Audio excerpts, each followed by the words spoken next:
Alunos da Escola Tuiuti, tudo bem com vocês? Professor Wagner Chaves, de Geografia, trazendo mais uma aula. E hoje a gente vai dar sequência aos nossos assuntos sobre a região Sudeste e vamos falar da sua urbanização e do seu crescimento. Por que tem tanta gente nessa região? E a gente vai entender isso na aula de hoje, beleza? Então pega o seu caderno, pega a sua apostila e me acompanhe em mais essa aula. Bom, gente, então, para quem acompanhou a aula de correção ontem, né, tinha uma questão que falava quais os fatores históricos que justificam a riqueza do Sudeste. E daí tinha que mencionar lá, descoberta do ouro em Minas Gerais, a transferência da capital do Rio de Janeiro, ou de Salvador para o Rio de Janeiro, ciclo do café, aí depois vinha a industrialização, entre outras coisas, tá? A gente vai começar aqui para falar desse crescimento populacional a partir do ciclo do café. Beleza? Então, vem comigo. Primeiro, gente, antes de 1929, lembrando, crise de 29, uma crise econômica que atingiu todo mundo. Tá? Antes dessa crise, o Sudeste já era a região mais rica do Brasil. E quem vinha em segundo lugar?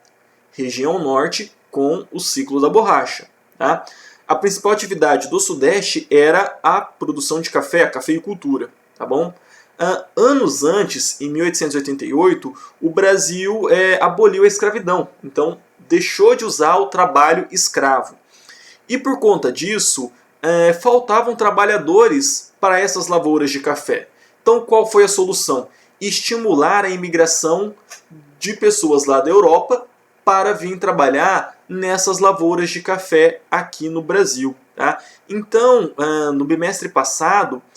Bimestre passado? Não, bimestre retrasado, segundo bimestre. Ou foi no terceiro? Não lembro, gente, perdão.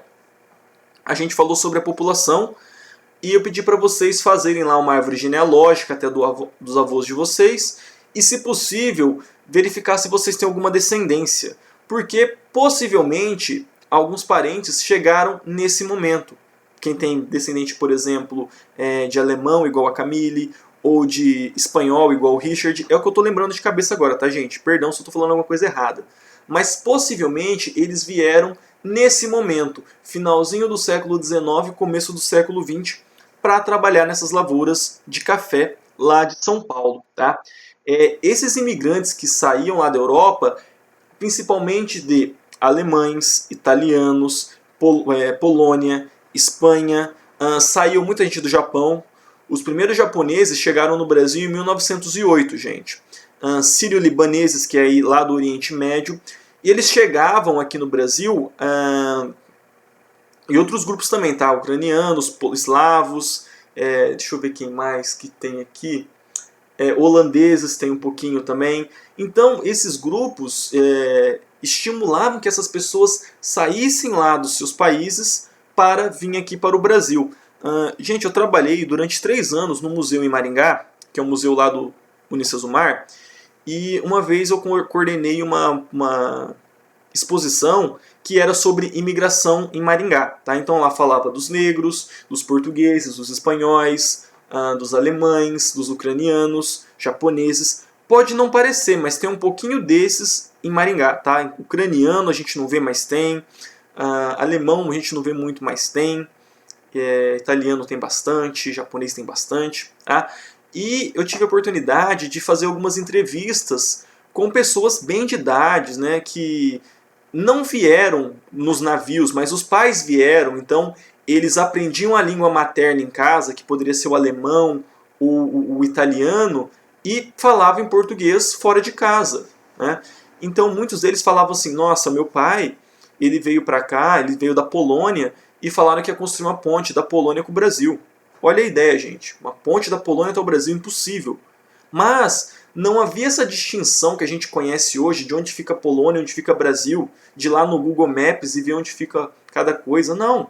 Tá? Ficavam 20, 30 dias no mar para chegar até aqui no Brasil. Tá?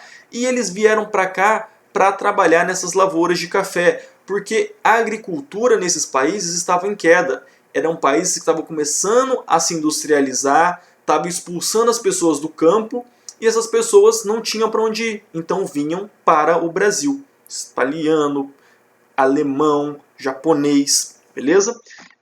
Esses imigrantes eles chegavam aqui no Brasil através do Porto de Santos, lá em São Paulo.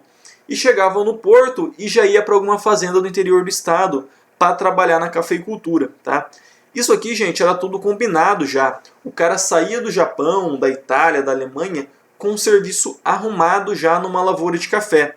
Chegava aqui, ele e a família, tinha uma casinha, era responsável por determinadas quantias de pés de café, poderia plantar no intervalo nas ruas, então tem uma carreira de pé de café aqui, uma carreira de pé de café aqui. Nas ruas, ele plantava abóbora, plantava feijão para o seu sustento. Tá? Então, eles já vinham para cá com um trabalho praticamente garantido, beleza? Mas, com a crise do café em 1929, muitos imigrantes eles saíram lá de São Paulo e começaram a descer aqui para o sul, para Paraná, Santa Catarina, Rio Grande do Sul. Apesar de que eu usei essa foto de São Paulo, tá, gente? É de uma cidade chamada Campos do Jordão, que tem essa arquitetura bem alemã. Mas, se vocês descerem para Santa Catarina, Gramado, Canela, no Rio Grande do Sul, vão ser cidades assim também, com essa arquitetura bem diferente. Parece que a gente está em outro país. Mas são cidades feitas por imigrantes. Tá? Cidade de Prudentópolis, aqui no Paraná, descendentes de ucraniano. Cidades de... como que é o nome? Eu esqueci o nome da cidade, perdão, gente. Castro, lembrei. Castro, aqui no Paraná, é de colonização holandesa. Então essas pessoas elas começaram a descer para cá e fazer essas cidadezinhas bem características. Em algumas tem a colônia de Whitmarsum aqui no Paraná também, perto de Palmas, perto de Curitiba. Eles falam alemão. Hoje, falam alemão. E você chega lá, aí ele vai falar português com você. Mas entre eles, eles falam alemão. Tá bom? E esses imigrantes, então, eles explicam em parte a grande diversidade de culturas e etnias que tem no Sudeste. Porque chegou tudo no Sudeste, tudo em São Paulo. Italiano, japonês, sírio-libanês, espanhol, tudo lá em São Paulo. E aí, gente, vocês estão vendo uma foto minha no Japão? Não, não é no Japão. É em São Paulo, tá? Observe, gente, não dá para ver muito, né? Mas tem as luminárias, que são essas luminárias japonesas. A agência do Bradesco tem essa arquitetura um pouco oriental. Por quê? Esse, gente, é o bairro da Liberdade, lá em São Paulo, que é um bairro de japonês. Você anda nos mercados da Liberdade, tem um monte de produto japonês. A embalagem, gente, está toda em japonês. Então, se você não souber que você lê aquilo, você não sabe o que está comprando. Tem muitas pessoas que falam japonês lá ainda. E é um bairro japonês no meio de São Paulo. Tá? Do mesmo modo, tem o bairro da Bexiga, que é um bairro de italianos também, no meio de São Paulo. Sem falar dos imigrantes nacionais, de pessoas que saem do Nordeste, que foram para a região, para São Paulo. Pessoas que saem lá do Norte e que foram para São Paulo. Então, gente, você andando em São Paulo, você encontra a lojinha de comida japonesa, de comida italiana, vai encontrar o tabuleiro da Baiana para vender acarajé, vai encontrar o tacacá do norte, porque é uma cidade cosmopolita, ou seja, tem gente do mundo inteiro naquele ponto, naquele lugar, beleza? Bem, e com essa crise do café, o capital acumulado, ou seja, o dinheiro que a região conseguiu acumular com o café, conseguiu financiar as primeiras indústrias no Brasil. Tá? Então, como era um lugar que tinha muito dinheiro, tinha muito emprego, começa essa busca de trabalhadores do Brasil inteiro em direção a São Paulo, em direção ao Rio de Janeiro, em direção a Minas Gerais, por conta dos novos postos de emprego e dos salários que essa região pagava. Então, isso também explica por que tem tanta gente na região sudeste. Tá? E quais foram as principais atividades econômicas que estimularam pessoas a irem para o sudeste? Primeiro, construção civil. Então, São Paulo é a cidade mais verticalizada do Brasil. O que é uma cidade verticalizada? Vertical, prédios. Tá? Prédios enormes na cidade de São Paulo. O maior prédio do Brasil hoje fica em Balneário Camboriú, mas em termos de quantidade e volume, é em São Paulo, tá bom? Comércio, o centro do comércio atacadista no Brasil é São Paulo, tá? Muitas das lojas que a gente compra roupa hoje, na verdade eles buscam roupa lá em São Paulo, lá no Brás, e revendem aqui pra gente em Maringá, tá bom? E também a indústria automobilística que a gente já vem falando faz tempo, do ABC Paulista, das montadoras, da Volkswagen, da Ford, da GM, que estão tudo ali em volta de São Paulo e que tem muitos trabalhadores, soldador, pintor, funileiro, eletricista, que trabalham na montagem dos nossos automóveis. Beleza, gente? Bom, quando a gente junta as cidades de São Paulo e Rio de Janeiro, a gente forma uma megalópole. Lembra quando a gente estudou, bimestre passado, a hierarquia das cidades? Falamos de metrópole, falamos de cidades internacionais, de metrópole nacional, metrópole internacional, centro regional, tá? Nós temos aqui uma megalópole, gente.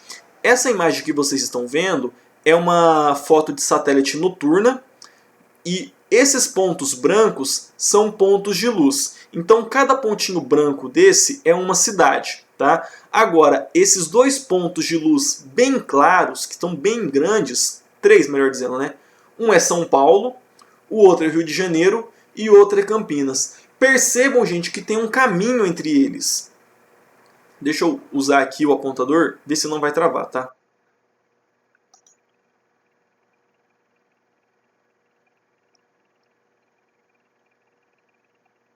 Aqui onde eu sinalizei, gente, é a estrada, a rodovia que liga São Paulo a Rio de Janeiro. E aqui nós temos então uma megalópole. São duas cidades gigantes que estão muito próximas uma das outras. Tá? A gente fala desse caminho aí de rodoviário, mas aqui tem ponte aérea, ou seja, aviões que saem do Rio para São Paulo de hora em hora. Inclusive muito baratos, porque são muito empresários que estão em São Paulo e têm que ir no Rio de Janeiro, ou que está do Rio e vai para São Paulo. Então tem avião de hora em hora. As duas cidades têm dois aeroportos, então fica essa ponte aérea o dia todo, Tá? Para vocês terem uma ideia, se a gente somar a região metropolitana de São Paulo com a região metropolitana do Rio de Janeiro, dá quase 35, aliás, dá mais de 35 milhões de habitantes, tá, gente? É quase a população do Canadá, do país todo Canadá. Para vocês entenderem qual que é o tamanho dessa cidade, tá, gente? Só São Paulo, mais de 24 milhões de pessoas. Então é muita gente mesmo, beleza? E assim, né, como a gente viu também nos bimestres passados, por ser uma aglomeração urbana, tem muitos problemas. Problemas de violência. O Rio de Janeiro, por exemplo, é um estado super violento. Desemprego, porque tem muito emprego lá, mas não consegue absorver todo mundo que vai para lá. Tá? Falta de moradia, ou moradia em local inadequado, como vocês estão vendo aí, nos morros do Rio de Janeiro.